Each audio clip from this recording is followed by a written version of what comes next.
마태복음 6장 12절 말씀입니다.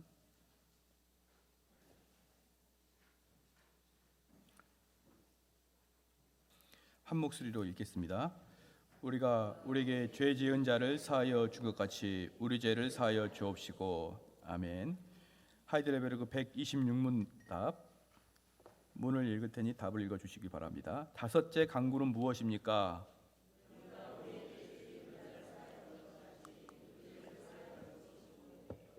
이는 하나님의 은혜의 증거가 우리 안에 있어서 우리 이웃을 온 마음으로 용서하기로 굳게 결심한 것처럼 그리스도의 피로 인해서 우리의 모든 죄와 여전히 우리 안에 있는 악을 불쌍한 죄인인 우리에게 돌리지 말아 달라는 것입니다. 아멘.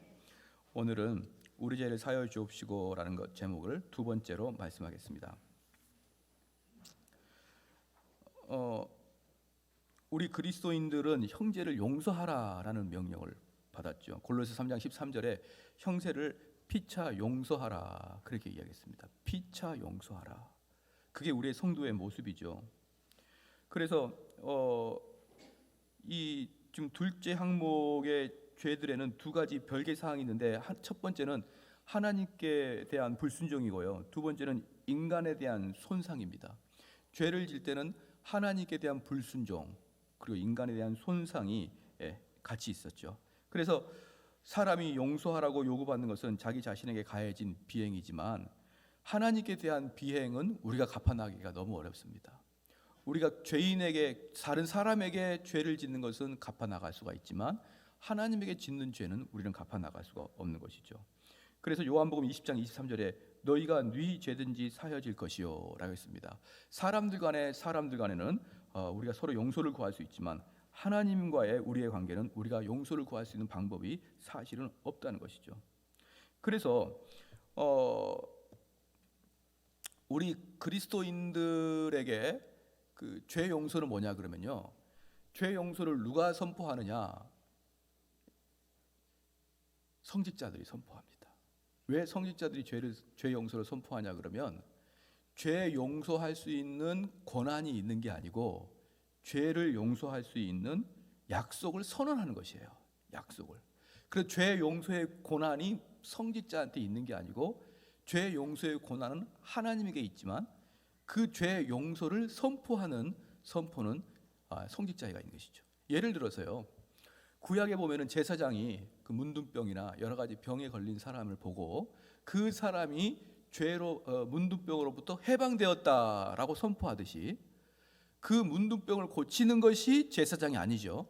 그 문둥병을 고치는 것은 하나님이고 그 문둥병이 나아졌다라고 선포하는 것이 제사장인 것처럼 현대 성직자들도 그들의 죄를 용서해 줄 수는 없지만 그들의 죄가 용서됐다라고는 선포를 하는 것입니다. 그런데 이게 이제 로마 카톨릭은 잘못 알고 그 사제들이 죄 용서를 선포했던 것이죠.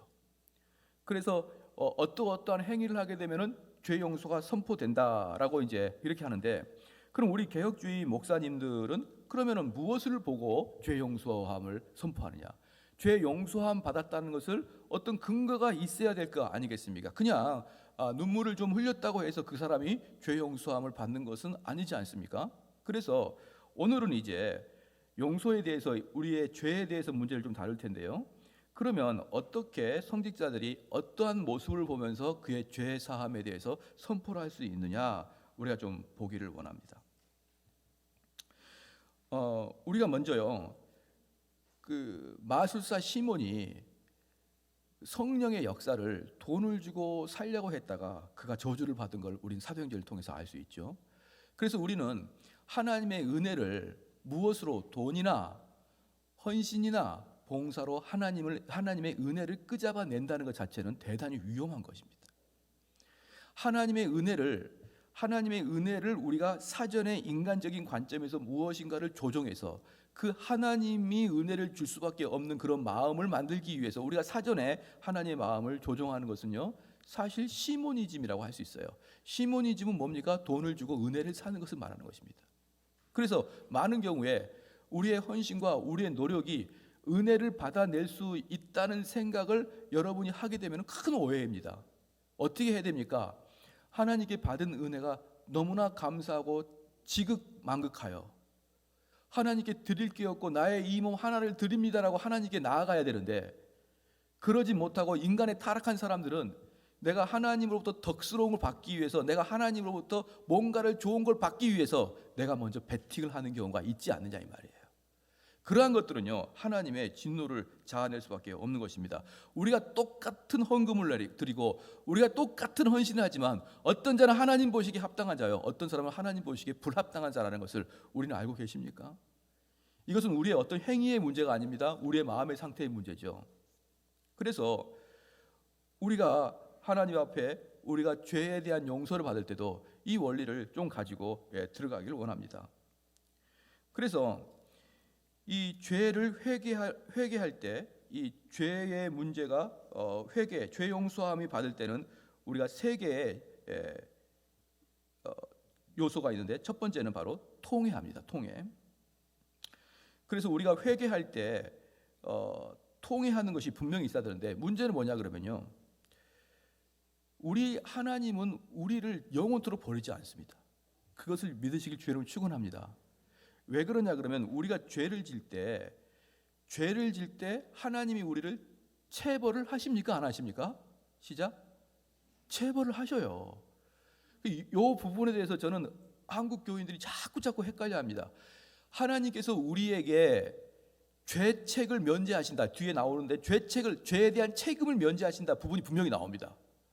그런 죄책을 면제하신다는 것하고 죄에 대해서 체벌을 하신다는 것이 어떤 관계가 있느냐? 이 죄책은 공의적인 면이고 이 죄책은 법률적인 면입니다. 체벌은 뭐냐 그러면 부성애적인 채찍이에요. 그러니까 우리가 죄를 진다고 해서 우리를 영원히 지옥으로 떨어뜨리는 그런 법률적인 용어로 우리를 치지는 않지만 아버지의 마음으로 회초리를 든다는 것은 분명히 아셔야 됩니다. 바로 이 부분에 대해서 많은 성도들이 자꾸 헷갈려서 우리가 죄를 진 다음에 곧바로 회개를 하려고 하는 마음을 딱 가지고 있는 거예요. 저는 많은 사람들이 거기에 대해서 아주 그 하나님의 그 어떤 방식을 경홀하고 망홀하게 여기는 경우가 얼마나 많은지 모릅니다. 그러니까 그 사람 머릿속에 뭐가 있냐 그러면, 내가 이렇게 하고 얼른 내가 이 부분에서 돈을 얼른 벌고, 이 부분은 비합리적인 부분이고 이건 불법적이지만 얼른 벌고 눈 감고 기도 한번 하자, 이런 마음이 은연중에 사람들 속에 있는 거예요. 누구들 속에? 오래 교회를 다니는 사람들 속에 은연중에 있습니다. 그래서 그가 율법에 어긋나는 일을 앞에 두고 그가 그것을 억제할 수 있는 힘이 별로 없어요. 그리고 그 죄를 저지른 다음에 하나님께 나와서 용서하여 주십시오, 용서하여 주십시오 라고 이야기합니다. 다시 말씀드리지만 우리 하나님께서는 법률적인 용어로 용서할 수 있습니다. 우리 하나님께서는 그 사람을 영원한 저주에 빠뜨리지 않을 수 있습니다. 하지만 우리 하나님께서는 아버지와 같은 채찍은 하신다는 것을 분명히 아시길 주여러분 축원합니다. 그래서 믿는 자가 죄를 지면 믿지 않는 자랑 똑같이 체벌받습니다. 그건 비록 매질이지만 저주는 아닙니다. 그것은 징벌이지만 멸망은 아닙니다.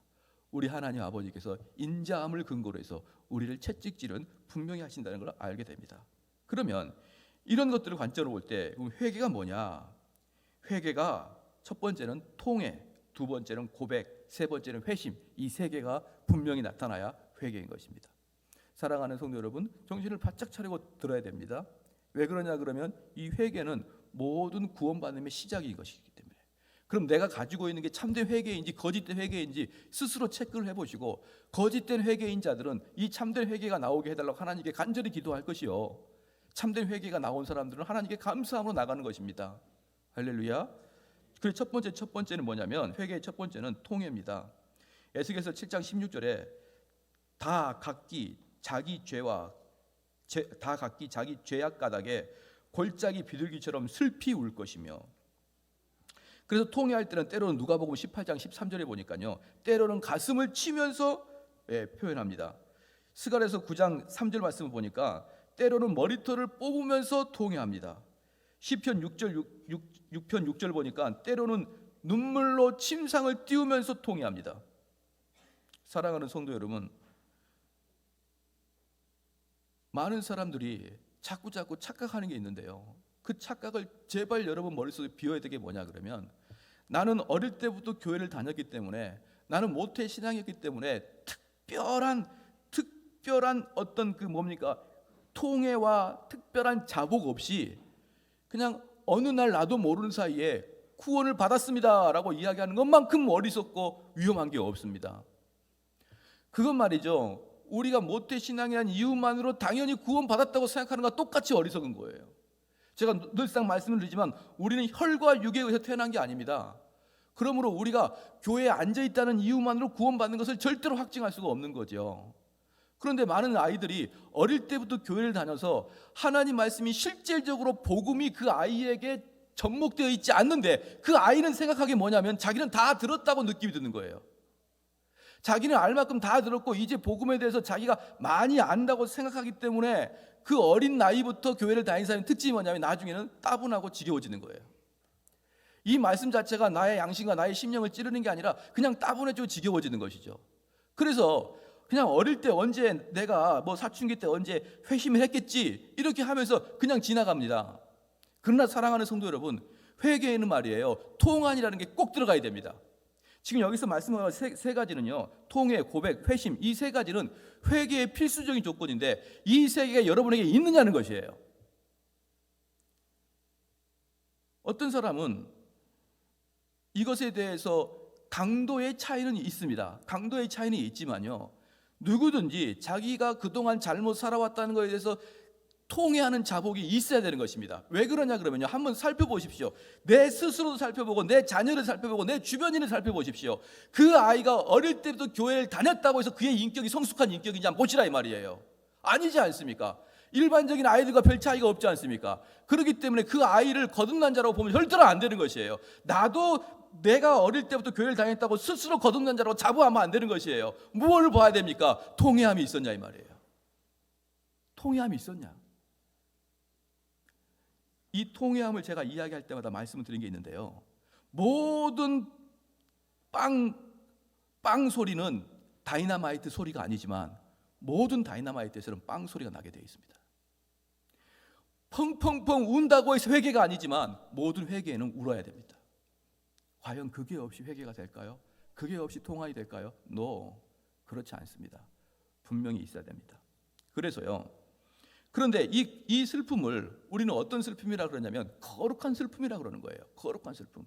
그런 거룩한 슬픔과 일반적인 슬픔의 차이를 분명히 알아야 됩니다. 많은 사람들이 교회에서 또 하나의 착각이 있는 게 뭐냐 그러면 바로 눈물을 흘린 것을 무슨 대수로 무슨 별스라치로 생각한단 말이죠. 눈물을 흘리더라도 그게 거룩한 눈물인가 아니면 일반적인 육신의 눈물인가를 잘 그 눈물에 그걸 해야 됩니다. 예를 들어서 내 사업이 완전히 망해가지고 내 자녀가 완전히 어려움을 당해서 내 상태가 완전히 어려움을 당해서 우리 성도들이 철야예배 나와서 기도할 때, 우리 성도들이 예배 드릴 때 눈물이 날까요 안 날까요? 나게 되어 있습니다. 내가 육신의 어려움과 내가 경제의 어려움과 내가 이 사회 환경 때문에 어려움과 고통을 당할 때, 내 남편과 나의 상태가 안 좋았을 때, 내 자녀와 나의 상태가 안 좋았을 때 교회 와서 하나님 말씀 듣고 눈물 흘릴 수가 있다 이 말입니다. 바로 그 눈물은 거룩한 눈물이 아니에요. 육신의 눈물이지.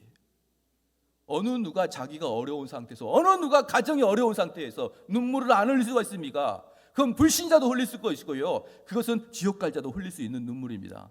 그러면 우리가 상황이 어렵다고, 가정이 어렵다고, 환경이 어렵다고 눈물을 펑펑 흘리면서 하나님께 매달리는 것을 구원받는 자의 표징으로 삼지 말란 말입니다.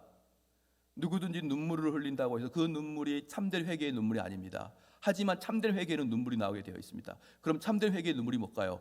하나님 말씀을 듣고 여러분 마음에 내가 죽을 것 같고 내가 지옥 갈 것 같고 덜커덩 겁이 나서 내 환경 때문에 내가 우는 게 아니라 말씀을 듣다가 그것 때문에 내가 죄책감이 찔려서, 그거야말로 거룩한 눈물인 거예요.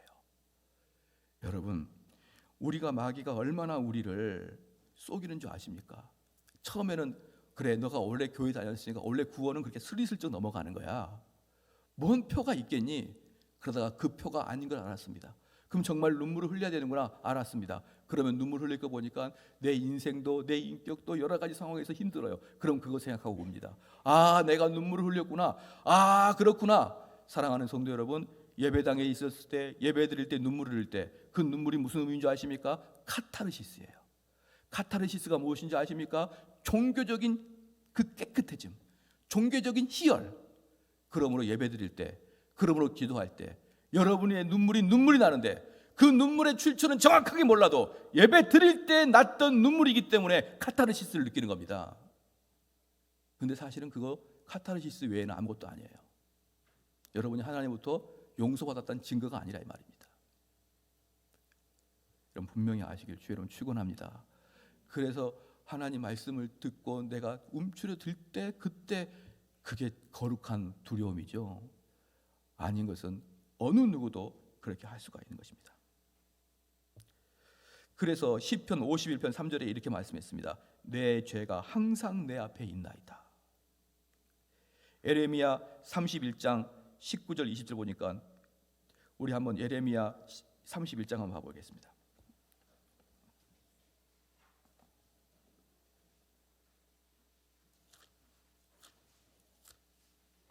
예레미야 31장 봐보겠습니다.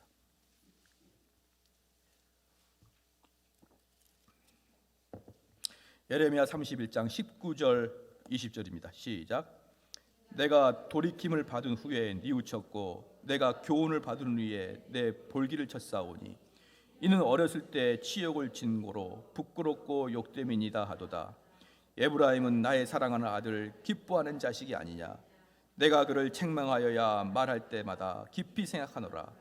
그러므로 그를 위하여 내 마음에 치근한즉 내가 반드시 그를 긍휼히 여기리라. 여호와의 말이니라. 에브라임은 뭡니까? 죄 지었기 때문에 근심하는 것이고 하나님의 심정은 에브라임이 죄를 짓기 때문에 근심하고 있는 것이에요. 사랑하는 성도 여러분, 복음서에 나오는 여인은 울며 예수님 발 앞에 있었습니다. 그리고 예수님의 용서를 따랐죠. 누가복음 7장 47절에 보니까 그 여인은 그러므로 죄의 용서함을 받았습니다. 어떤 죄의 용서함이죠? 그들의 상황에 따라서 그들이 어려운 상황 때문에 구원받는 게 아니고 그 구원은 죄책에 대한 강력한 도전을 받을 때 그가 죄 용서를 받은 거예요. 어떻게 몸이 아팠는데, 어떻게 환경이 안 좋았는데, 어떻게 내 가정에 어려움이 있었는데 그거 회복해달라고 하나님께 막 기도했는데, 그거 회복하려고 하나님께 간절히 기도했는데 그게 기도의 응답이 됐다고 칩시다. 내가 지금까지 그 기도의 제목이 응답이 됐다고 칩시다. 그것은 기도의 응답이지 죄 용서함이 아니지 않습니까? 죄 용서함은 뭡니까? 내 죄 때문에 들어가는 것이죠. 환경은 뭡니까? 내 환경 때문에 들어가는 것이죠. 그 결과는 뭡니까? 죄 때문에 들어간 자는 죄의 용서함 받을 것이요, 환경 때문에 들어간 사람은 환경의 회복을 받을 것입니다. 그러므로 내가 여러 가지 고난 중에 하나님께 눈물을 흘려 기도하는 것은 그 눈물이 거룩한 눈물이요 죄를 용서하는 눈물이라는 것을 아닌다는 것을 꼭 기억하시길 주님을 축원합니다. 두 번째, 고백입니다. 그러면 첫 번째 그렇게 통회가 있고 두 번째는 고백이 있는 것입니다. 시편 51편 4절 말씀에 내가 주께만 범죄하여 주의 목전에 악을 행하였사오니, 내가 주께만 범죄하여 주의 목전에 악을 행하였사오니, 입을 열어서 하나님 앞에 고백하는 거예요.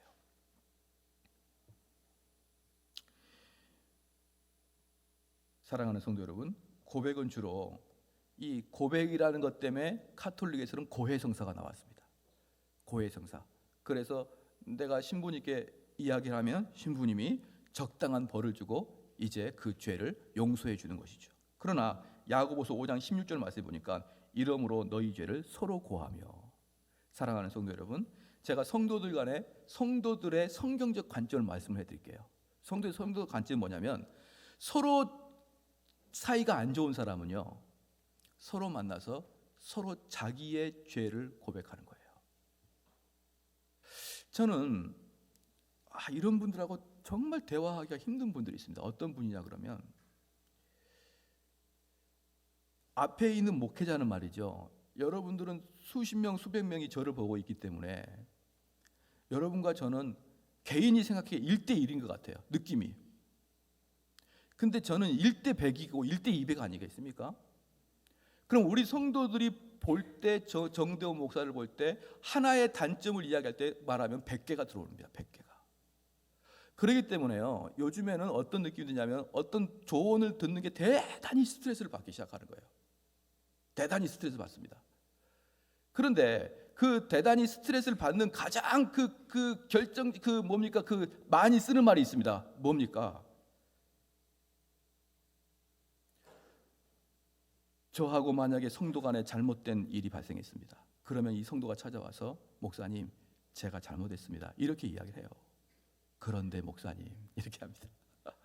내가 먼저 잘못했습니다 이야기한 다음에 그런데 목사님 이런 부분도 좀 변경을 시켜주세요. 이렇게 이야기합니다.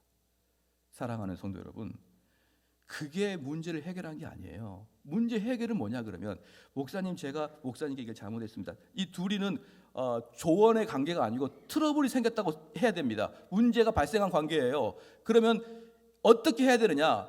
제가 잘못했고 제가 이런 부분 잘못했지만 목사님, 때로 목사님은 이런 부분을 좀 고쳐주십시오. 그렇게 하지 마시고 그냥 자기 죄만 고백하십시오. 자기 죄만. 제가 이렇게 해서 죄송합니다.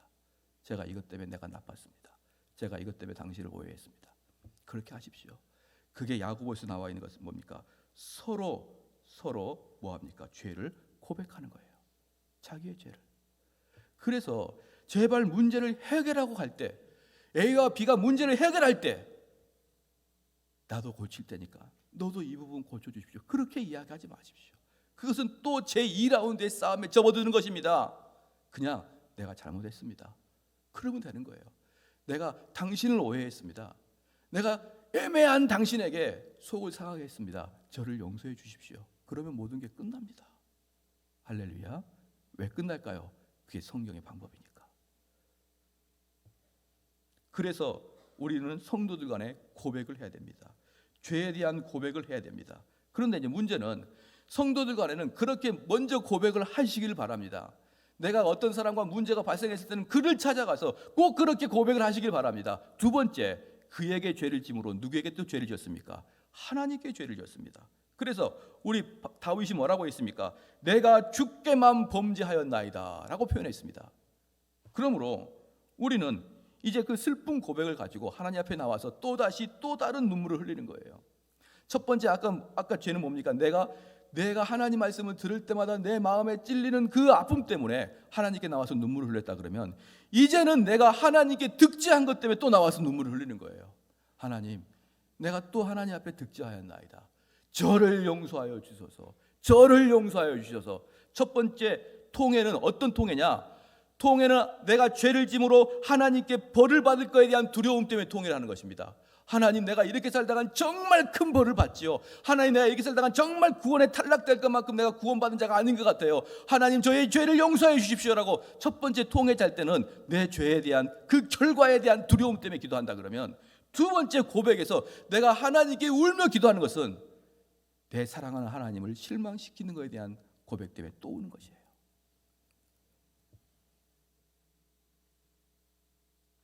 시편 32편 5절 말씀에 내가 이르기를 내 허물을 여호와께 자복하리라 하고 주께 내 죄를 아뢰고 내 죄악을 숨기지 아니하였더니 곧 주께서 내 죄의 악을 사하셨나이다.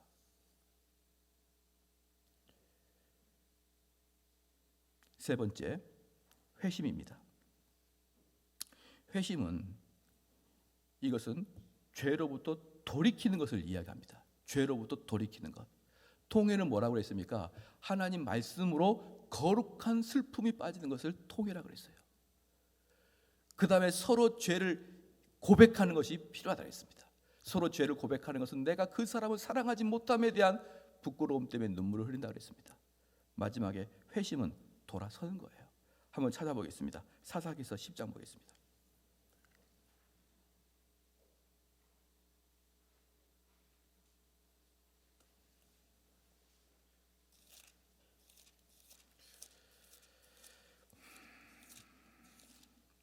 사사기 10장 15절 말씀입니다.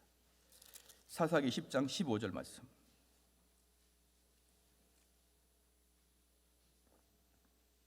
(15절) (16절) 읽을 건데요, 한번 같이 한번 읽겠습니다. 시작. 이스라엘 자손이 여호와께 여짜오되 우리가 범죄, 여기 스톱, 여기서 보십시다. 여기 스톱. 우리가 범죄하였사오니 무엇이죠? 죄의 고백이죠. 거기다가 죄의 고백을 하나 쓰십시오. 이스라엘 자손이 여호와께 여짜오되 우리가 범죄하였사오니, 그 다음에 시작. 주의 보시기에 좋은 대로 우리에게 행하시려니와 오직 주께 구하옵나니 오늘날 우리를 건져내옵소서. 여기 뭡니까? 건져내달라는 요청입니다. 처음에는 우리가 죄에 대해서 죄를 고백하고 이제 우리를 이곳에서 건져내어 주시옵소서. 할렐루야. 16절에 시작. 자기 가운데서 이방 신들을 제하여 버리고 여호와를 섬기매 여호와께서 이스라엘 공고를 인하여 마음에 근심하시냐. 여기서 뭡니까? 16절에 자기 가운데서 이방 신들을 제하여 버리고, 이게 바로 회심입니다. 첫 번째는 죄 고백이 나왔죠. 그 다음에 나를 건져달라는 요청이 나왔죠. 세 번째는 뭡니까? 회심입니다. 내 안에 있는 신을 제거하고 우상을 제거해버리게 하여 주시옵소서. 에스겔서 18장 31절에 너희는 범한 모든 죄를 버리라, 이렇게 말씀했습니다. 사랑하는 성도 여러분, 한번 물어보겠습니다. 우리는 하나님 아버지로부터 모든 죄를 용서받고 싶습니까? 아니면 일부분의 죄만 용서받고 싶습니까? 우리는 모든 죄를 용서받고 싶습니다. 그런데 왜 우리는 하나님께 일부분의 죄만을 회개합니까? 왜 우리는 하나님께 일부분의 죄만을 없앱니까? 나의 모든 몸속에 있는, 나의 영혼 속에, 정신 속에 있는 모든 죄악을 제거해버리지 못하고 일정 부분에 내가 제거하기 쉬운 죄만은 하나님께 제거하냐, 이 말이에요. 그래서 나는 하나님께 용서받기를, 모든 걸 용서받기를 원하고, 하나님에게 내가 돌이키기를 원하는 것은 일정 부분의 죄만 돌이키기를 원하는 그런 비합리적인 삶을 살고 있지 않느냐, 이 말이에요. 사랑하는 성도 여러분, 만약에 이 나라가 왕의 국가라 그러면 그 왕을 시해하려고, 그 왕을 배반하려고 하는 사람이 있다고 칩시다. 그러면 그 왕을 배반하려고 하는 사람이 한 사람이라도 제가 숨겨주면 저는 그 국왕의 반역자가 되는 거예요. 한 사람이라도. 여러 사람을 숨길 필요가 없습니다. 한 사람이라도 국왕을 시해하려고 하는 사람을 숨겨주면 저는 반역자가 되는 거예요. 그 숫자는 중요치가 않는 거예요. 10명을 숨기든지 20명을 숨기든지 한 사람만을 숨기든지 저가 숨기는 순간에 저는 왕의 반역자가 되는 것입니다. 그러나 우리 마음속에 여호와 하나님을 대항하는 죄를 숨기고 있지 않습니까? 한두 가지 죄야 괜찮지 않을까요? 라고 생각하지 않느냐, 이 말입니다. 그래서 우리는 죄로부터 돌이키는 것입니다. 그래서 구원이라는 것은 뭐냐 그러면요, 죄로부터 돌이키는 것이고 하나님께로 돌이키는 겁니다. 할렐루야. 탕자 보십시오. 탕자가 자기 아버지의 재산을 다 가지고 먼 이국 땅에 가서 술집 여자에게 다 돈을 탕진한 다음에, 아, 이건 잘못됐다라고 깨우쳤죠. 자, 거기서만 멈추는 게 아닙니다. 깨우쳐서 다리에 힘을 주고 벌떡 일어나 아버지에게로 간 거예요. 그러므로 구원이 뭡니까? 죄로부터의 구원이요, 하나님께로의 돌아섬입니다. 할렐루야. 이 두 개가 여러분에게 있어야 될 것입니다. 죄로부터의 구원이요, 하나님에게로의 달려가는 것입니다. 이걸 통틀어서 구원이라고 말하는 것이죠. 사랑하는 성도 여러분, 말씀의 결론을 맺겠습니다. 이게 회개입니다. 이게 여러분에게 있는지를 살펴봐야 되는 것이에요. 저는 우리 성도들이 이건 성도가 아니다 그런 사람이 없지 않아 있습니다. 이건 성도로서의 도저히 인격이 아니다. 두려워하셔야 됩니다. 두려워하셔야 되는 거예요. 성도는 말이죠, 이 세계가 꾸준히 있는 것입니다. 우리 종교개혁자, 개혁자들의 공통적으로 하는 말이 뭡니까? 한 번 개혁한 교회는 꾸준히 개혁해야 된다. 개혁은 말이죠, 내가 몇 년도에 개혁했다 그거 아니에요.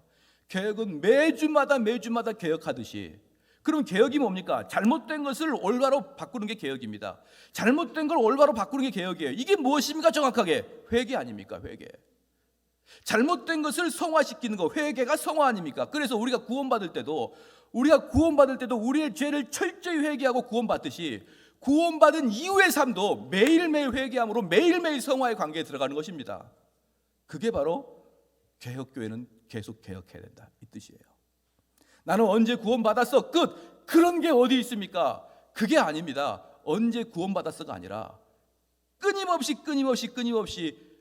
구원을 이루었을 때 그 방법대로, 내가 처음에 하나님과의 만났을 때 구원을 이루던 그 방법대로 끊임없이 회개와 통회와 자복과 그리스도에게 돌아서는 각 관점들이 꾸준히 일어나서 마지막에 여러분과 제가 간뚜껑 들어가기 전에는 많은 사람이 저를 보고 뭐라고 할까요? 그는 예수님과 똑같았다. 그런데 제가 이렇게 큰 소리 치다가 마지막 때니까 완전히 타락해가지고 그럼 어떡할까요? 그는 가짜였다. 개혁은 끝까지 죽을 때까지 개혁하는 거예요. 저는 가끔 어떤 분들이 무섭냐 그러면요, 아유 목사님 이제 신앙 할 만큼 했는데 뭘 그렇게 또 그렇게 빡시게 하십니까? 따라하겠습니다. 80이 되시면, 좀 더 크게 하십시다. 80이 되시면 고3이다. 시험 보러 가고 심판장 하나님 보러 곧바로 가는데, 그러면 무엇을 해야 됩니까? 교회에서 최종 총정리를 해야 되는 거예요. 총정리. 어떻게 고3이 이제 수능 시험 50일도 안 남았는데 그동안 공부 많이 했으니까 안 하고 좀 쉬면 되겠습니까? 그렇게 이야기하는 분이 어디 있습니까? 오히려 나이가 더 들수록 젊은 사람보다 배나 더 하나님 말씀을 더 깊이 파야 되고 더 기도해야 되고 그래야 되는 게 성도예요. 그러니 내가 이 나이가 되도록 다시 한다는 것은 너무 힘듭니다. 하지 마시고 꾸준히 마음속이 어린아이와 같이 마음이 되길 바랍니다.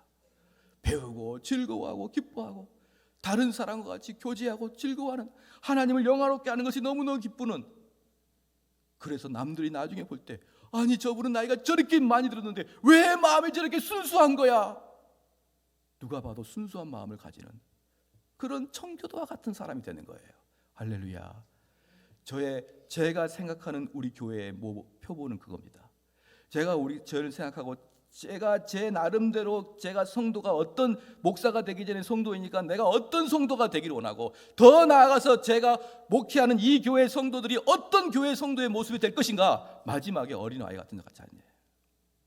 작은 것에도 감동하고 작은 것에 감사하고 작은 양심에도 죄책감을 느끼고 밖에서 휘날리는 마지막 잎새 하나를 보면서도 내 마음이 떨리고 그러는 아주 양심이 예민한 자, 깨끗한 자, 누가 봐도 그 사람은 성도, 누가 봐도 그 안에는 성령이 있는 자, 그런 자로 이 교회가 가득 차기를 원하는 거예요.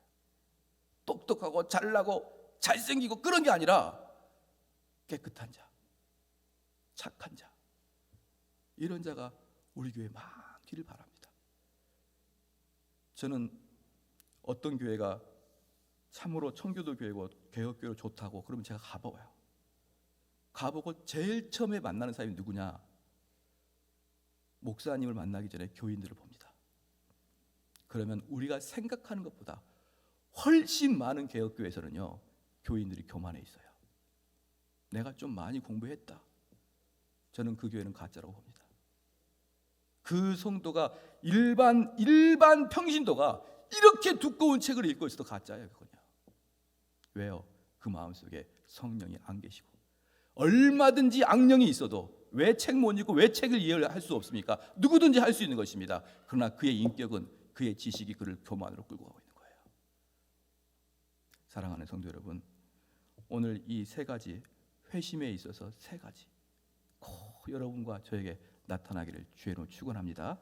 우리 같이 말씀을 보면서 생각하면서 기도하겠습니다.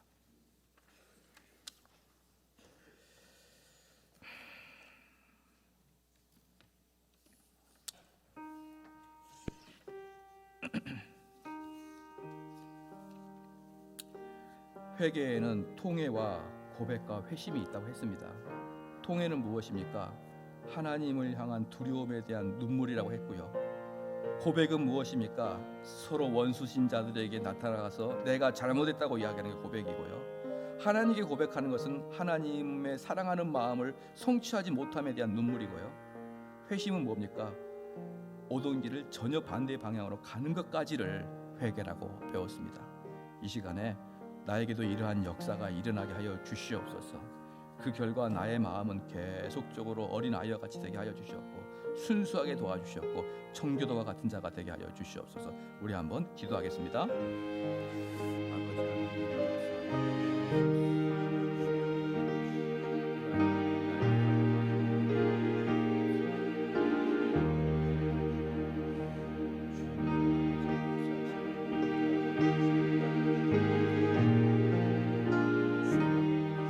아버지 하나님, 겸손한 자가 되게 겸손한 자가 되게 하나님의 말씀이 아버지 나를 지켜서 결국은 내가 너희로서 아버지의 대화를 하고자 아버지 하나님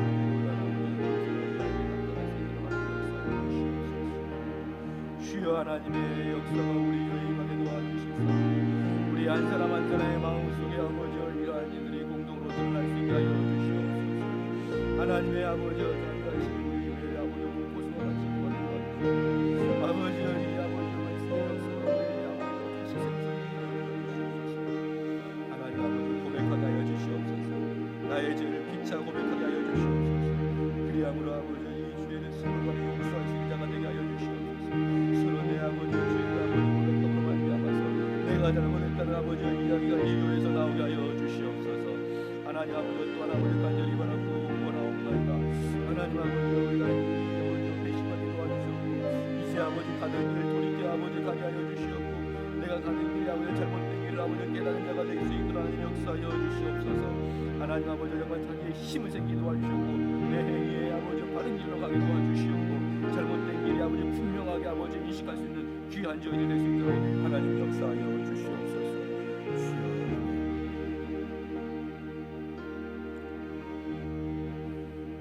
우리가 우리에게 지은 자를 사하여 준 것 같이 우리 죄를 사하여 주옵시고라고 기도하기를 원하시는 예수 그리스도시여, 우리는 하나님에게로부터 죄 사함만 받기를 원하지만 우리는 다른 사람을 용서할 마음도 없고 비차간의 죄를 고백할 마음도 없는 것을 또한 고백합니다. 주여 저의 마음을 통찰하여 주시옵고 우리의 마음속에 통회함이 있게 하여 주시옵고 우리의 마음이 시간이 지나면 지날수록 겸손한 상태가 되게 하여 주시옵소서. 누가 보더라도 그 마음속에 성령의 임재가 있는 그러한 성도가 되게 하여 주시옵되 우리 여기 있는 교회 모든 교인들의 마음속에 성령께 충만한 임재가 있게 하여 주시옵소서. 감사드리며 예수님의 이름으로 기도합니다. 아멘.